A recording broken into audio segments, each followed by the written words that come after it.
Aujourd'hui, sur l'eau potable, les collectivités ont l'obligation de faire des mesures régulières. Et il faut savoir que dans l'Yonne, en plus, il y a un réseau de suivi de 42 captages qui est réalisé par le conseil départemental.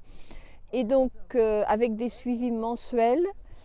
Et les analyses sont faites sur plus de 600 paramètres. Ce que l'on peut dire, c'est que globalement, l'eau est potable.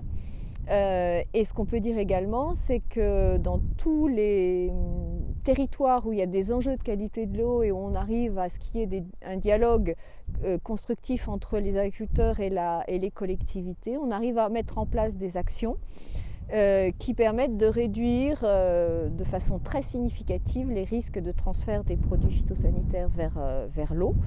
Et on a des engagements, il y a ce qu'on appelle des chartes locales qui se mettent en place avec des engagements entre les agriculteurs et la collectivité sur des indicateurs de résultats intermédiaires.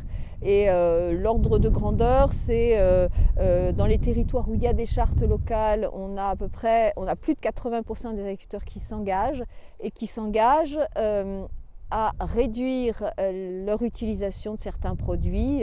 En ce qui concerne par exemple des herbages de colza, on a des leviers agronomiques qui sont mis en place pour réduire de 50% l'utilisation des herbants colza. Alors après, ces résultats, on ne les voit pas forcément de façon significative sur la qualité de l'eau sur des échelles de temps courtes, mais par contre, on sait qu'on va vers une meilleure qualité de l'eau et on voit aussi que sur certains phénomènes cycliques où on a des pics pour certaines molécules, on voit qu'on arrive à les réduire de façon significative.